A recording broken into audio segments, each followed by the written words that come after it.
श्री गुरु ब्रह्म महिमालेख शरण। श्री गुरु ब्रह्म महिमालेख शरण।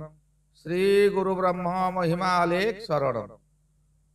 गुरु कृपा यूट्यूब चैनल तरफरु मु ज्योतिष और वास्तुशास्त्री श्री अपर्ति महारणा हार्दिक अभिनंदन जनाई आरंभ करने को जाऊँगी।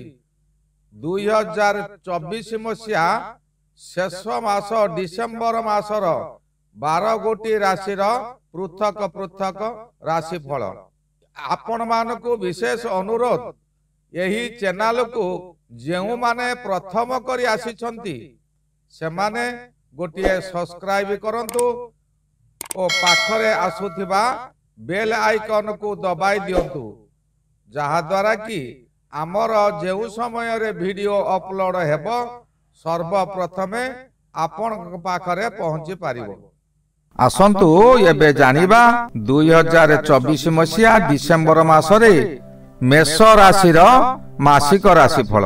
यही राशि व्यक्ति तांको जीवन रे सुख शांति पाइबा पई जीवन सारा अक्लांत परिश्रम करिथांती किंतु सुख पाई पारंती नाही। बड़ व्यवसायी होई पारंती जदि जन्म कोष्ठी रे रवि और मंगल भल स्थिति रे थांती तेबे जने राजनेता मध्य होई पारंती। बहु उच्च को उन्नीत होंती। उग्र स्वभाव हेतु जीवन रे बहुत स्थान रे धोखा खाई थांती। एमानकर गोटिए खराब गुण अन्यर खुशी को एमाने सहजरे हजम करि पारंती नाही। निजे किपरि समाज रे जस रक्षा करिवे सेही चिंता मन मध्यरे घांटी गोलेई हेउथाय। एमाने बहु मायावी काहारी को खोसामत करिबा एमानकर नाही किंतु निज स्वार्थ हासिल करिबारे धुरंधर।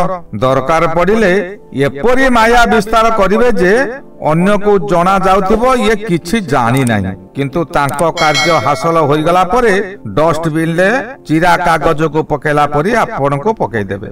यही राशि रो मंगल अधिपति हेतु भारी जिद्दीखोर प्रबल क्रोधी। क्रोध समय रे हजार मिछ कही निज को बड़ बोली प्रतिपादन करती। अन्यर कार्य को देखी निजे नकल करने को चेष्टा करती। लाभ क्षति को न देखी कार्य हासिल करिथिबारु बहु समय रे फेल मारती किंतु काहारी को दोष दे पारंती नाही। यही राशि व्यक्ति पुरुष हेउ किंबा स्त्री हेउ एमाने पितृ ऋण रे ऋणी होंती। जेउ माने पितृ ऋण रे ऋणी होंती सेमाने पिशाच जन्म पाई बहु कष्ट स्वीकार करती। 3 गोटी नक्षत्र रे गठित अश्विनी नक्षत्र देवगण अश्ववर्ग, द्विजा नक्षत्र नरगण हस्तिवर्ग, कृत्तिका नक्षत्र दानवगण मेषवर्ग। अग्नि राशि चर राशि होइतिबारु ए राशि रो शनि ग्रह हेउचंती बाधक ग्रह। घात ग्रह बुध ग्रह। मेष राशि को मेष चंद्र हेउची घात चंद्र। शुभ ग्रह रवि चंद्र बृहस्पति। एबे जानिबा डिसेम्बर मासरे मेष राशि रो राशि फल। मेष राशि रो एबे शुभ समय चलीछि। एही भल फल कोन मिलिबो ताहा जानिबा निहाती जरूरी। मेष राशि को द्वितीय बृहस्पति बहु शुभ फल देबे। बृहस्पति जेउ समय रे द्वितीय पंचम सप्तम नवम और एकादश रे भ्रमण करुथांती से समय रे शुभ फल दियंती। शुभ फल कोन मिलिबो ना आपण माने जानिचंती जे जने साधु से सर्वदा प्रभु नाम नेउथिबो। प्रभु को जगतर दुख जनाई शुभ करबा को चाहुथिबो। तांकर जेउ समय रे बृहस्पति शुभ थिबो तांकर मनस्कामना पूर्ण हेबो ओ धर्म संचय हेबो।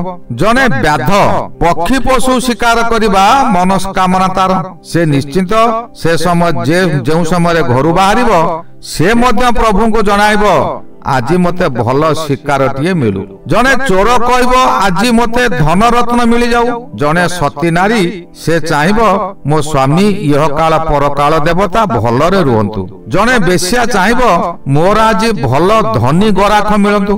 बृहस्पति शुभ थिबा समय रे समस्तंकर मनोकामना पूर्ण हेउतिबा स्थले पाप कार्य रे पाप वृद्धि हुए और धर्म कार्य रे धर्म वृद्धि हुए। आपण पाखरे धन थिबा हेतु पुत्र आपण ଆପଣଙ୍କର ଶତ୍ରୁ ପାଲଟି ଯିବେ। ମନୁଷ୍ୟ ପୁତ୍ର ସକାଶେ ପାଗଳ, କିନ୍ତୁ ପୁତ୍ର ପ୍ରଥମେ ବାପାଙ୍କୁ ଜିଅନ୍ତା ମାରିଦିଏ। ଏଇଭଳି ଅନ୍ୟାୟକୁ ରାହୁ ଗ୍ରହ ମାଧ୍ୟମରେ ଶୁକ୍ର ଅଶୁଭ ଫଳ ଦିଆ କରାଇବେ। ଶୁକ୍ର ଦଶମରେ ଭ୍ରମଣ କରୁଛନ୍ତି। ଏହି ସମୟରେ କିଛି କାର୍ଯ୍ୟ ପୂରଣ ନ ହୋଇପାରିବାରୁ ମନରେ ଆପଣଙ୍କର କ୍ରୋଧ ଭାବ ଜାଗ୍ରତ ହେବ। ଆପଣଙ୍କୁ ପୂର୍ବରୁ ଯେଉଁମାନେ ନିଜର ଭାବି ସମ୍ମାନ କରୁଥିଲେ, ଏବେ ସେମାନେ ଆପଣଙ୍କୁ ଦେଖି ଘୃଣା କରିବେ। ପ୍ରତି ସ୍ଥାନରେ ଆପଣଙ୍କୁ ଅସମ୍ମାନିତ କରିବେ। ଆପଣ ଯେଉଁଆଡ଼େ ଯିବେ ସେଇଠାରେ ଆପଣଙ୍କର ମିତ୍ରମାନେ ଆପଣଙ୍କୁ ଦେଖି ମୁହଁ ମୋଡ଼ିବେ। ଏପରି କାହିଁକି ହେଉଛି ଆପଣ ଜାଣିପାରିବେ ନାହିଁ। ନିଜ ପ୍ରତି ବହୁତ ଘୃଣା ଭାବ ଆସିବ। ରାହୁ ଗ୍ରହ ଆପଣଙ୍କର ପୂର୍ବ କଲା କର୍ମର ଫଳମାନ ଦେବେ। ପୂର୍ବରୁ ଆପଣ କିଛି ଭୁଲ କାମ କରିଥିଲେ, ରାହୁ ଦ୍ୱାଦଶରେ ଥିବା ସମୟରେ ଏହି ଫଳ ଦିଅନ୍ତି। ଆପଣ ସାବଧାନ ହୋଇ ରହିଥାନ୍ତୁ। କାହାରି ସହିତ କିଛି କଟୁ କଥାବାର୍ତ୍ତା କରନ୍ତୁ ନାହିଁ। ପୂର୍ବରୁ ଗୁରୁଦ୍ରୋହୀ ଓ ଗୁରୁଙ୍କୁ ଅବମାନନା କରିଥିବାରୁ ସେହି ଫଳ ଦୈତ୍ୟ ଗୁରୁ ଶୁକ୍ର ତାଙ୍କ ଶିଷ୍ୟ ରାହୁଙ୍କ ମାଧ୍ୟମରେ ଦିଆ କରାଇବେ। ଆପଣଙ୍କର ବହୁ କ୍ଷତି ହେବ, ବହୁ ଅର୍ଥ ହାନି ହେବ। ଯେତେ ଅର୍ଥ ଖର୍ଚ୍ଚ କଲେ ମଧ୍ୟ ଆପଣଙ୍କୁ ସମ୍ମାନ ମିଳିବ ନାହିଁ। ଏପରି ସମୟ ଆସିବ, ନିଜ ଘରେ ଆପଣ ନିଜେ ଲୁଚି କରି ରହିବେ। ବାହାରକୁ ଭୟରେ ବାହାରି ପାରିବେ ନାହିଁ। ନିଜ ପରିବାର ମଧ୍ୟରେ ଆପଣଙ୍କୁ ମଧ୍ୟ କେହି ସପୋର୍ଟ କରିବେ ନାହିଁ। ଆପଣ ଯଦି କୌଣସି ସ୍ଥାନରେ ଚାକିରି କରିଛନ୍ତି, ତେବେ ବିପରୀତ ଲିଙ୍ଗ ମାନଙ୍କ ପ୍ରତି ସାବଧାନ ରହିଥାନ୍ତୁ, ନଚେତ ଆପଣଙ୍କୁ ସେମାନେ ବିପଦରେ ପକାଇଦେବେ। ଆପଣଙ୍କ ଚାକିରି ଚାଲି ଯାଇପାରେ। ଆପଣ ଯାହା ବି କରନ୍ତୁ, ନିଜ କର୍ମ ଫଳ ହିଁ ନିଜେ ଭୋଗିବେ। ଏବେଠାରୁ ସତ୍କର୍ମ କରନ୍ତୁ। ମାତାଙ୍କର ପାଦ ଛୁଇଁ ପ୍ରଣାମ କରନ୍ତୁ। ମାଙ୍କ ପଣତ କାନିରେ ନିଜ ମୁହଁ ପୋଛି ଦିଅନ୍ତୁ। ଏହା ଦ୍ୱାରା ଯେଉଁମାନେ ଆପଣଙ୍କ ମୁହଁକୁ ଅନାଉନାହାନ୍ତି, ସେମାନେ ପୁଣି ମିତ୍ର ସ୍ଥାପନା କରିବେ। ପ୍ରେମ ବ୍ୟାପାରରେ ଆପଣ ପୁଣି ସଫଳତା ଲାଭ କରିବେ। ପିତା ମାତା ଗୁରୁ ଗୁରୁଜନ ଏମାନଙ୍କର ସେବା କରିବା ଦ୍ୱାରା ଶନି ମହାଗ୍ରହ ଆପଣଙ୍କୁ ଶୁଭ କର୍ମର ସନ୍ଧାନ ଦେବେ। ମେଷ ରାଶି ଚର ରାଶି ଅଗ୍ନି ରାଶି ହୋଇଥିବାରୁ ଏକାଦଶ ଅଧିପତି ବାଧକ ଗ୍ରହ। ଏକାଦଶ ଅଧିପତି ହେଲେ ଶନି ଗ୍ରହ। ଶନି ମଧ୍ୟ ଏକାଦଶରେ ଅଛନ୍ତି। ଏଣୁ ଏକାଦଶ ଶନି ଯେତେ ଶୁଭ ଫଳ ଦେବା କଥା ତାହା ଦେଇପାରିବେ ନାହିଁ। ଅପର ଦିଗରେ ଶନି ନ୍ୟାୟ ଓ ନ୍ୟାୟ ପାଳକର ଗ୍ରହ। ରବିଙ୍କର ପୁତ୍ର। ମେଷ ରାଶିରେ ରବି ଉଚ୍ଚ। ସର୍ବଦା ରବି ଶନି ପରମ ଶତ୍ରୁ ହିସାବରେ ଗଣିତ ହୋଇଥାନ୍ତି। ରବି ଦିନ ଗ୍ରହ ହୋଇଥିବା ସ୍ଥଳେ ଶନି ରାତି ଗ୍ରହ। ଏହା ଏକତ୍ର ହେବା କେବେ ସମ୍ଭବ ନୁହେଁ। ଶନି ଏପରି ଗ୍ରହ, ସେ ପିତାଙ୍କୁ ମଧ୍ୟ ନ୍ୟାୟ ଦୃଷ୍ଟିରୁ ଦଣ୍ଡ ଦେଇ ପାରନ୍ତି। ଶନିଙ୍କର ତୃତୀୟ ଦୃଷ୍ଟି ମେଷ ରାଶିରେ ରହୁଛି। ଏଣୁ ମେଷ ରାଶି ଉପରେ ସର୍ବଦା ତୀକ୍ଷ୍ଣ ଦୃଷ୍ଟି ରଖି ନ୍ୟାୟ ଅନ୍ୟାୟର ଫଳ ତତ୍କ୍ଷଣାତ ଦେଉଛନ୍ତି। ତାର ଆଉ ଏକ ଦୃଷ୍ଟି ଦଶମ ଦୃଷ୍ଟି ରବି ଉପରେ ମଧ୍ୟ ରହୁଛି। ଏଣୁ ମେଷ ରାଶି ଉପରେ ଶୁଭ ଦୃଷ୍ଟି ପରିବର୍ତ୍ତେ ଅଶୁଭ ଦୃଷ୍ଟି ପଡ଼ିବ। ସାବଧାନ ନ ରହିଲେ ଶନି ଜେଲ ଦଣ୍ଡ ମଧ୍ୟ ଦେଇପାରେ। କାରଣ ଶନି ବକ୍ରି ସମୟରେ ବ୍ୟକ୍ତିଙ୍କର କର୍ମ ଫଳକୁ ଦିଅନ୍ତି ଓ କର୍ମ ଫଳ ଭୋଗିବାକୁ ଆପଣ ବାଧ୍ୟ ହେବେ। ରବି ଗ୍ରହ ମଧ୍ୟ ଅଷ୍ଟମରେ ଅଛନ୍ତି।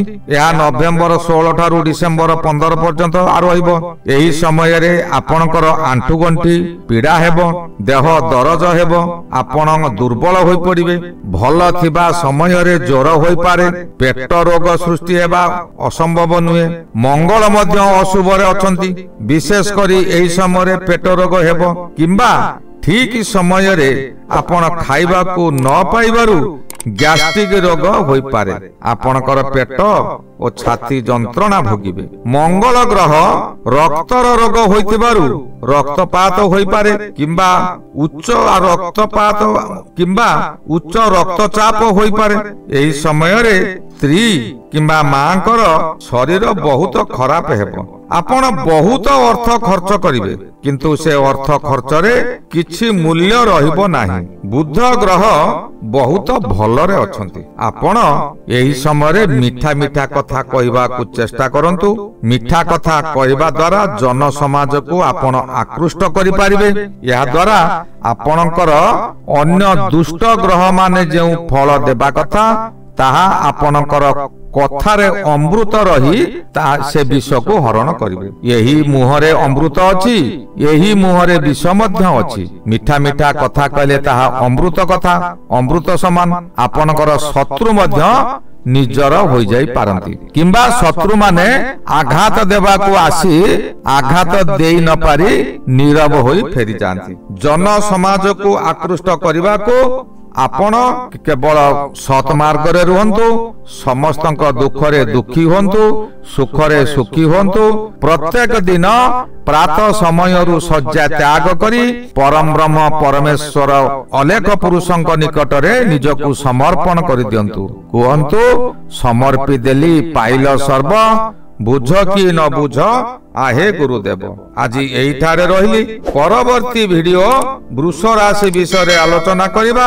से पर्यंत आपण विदाय दियंतु। श्री गुरु महिमा अलेख शरण, श्री गुरु महिमा अलेख शरण, श्री गुरु महिमा अलेख शरण शरण शरण।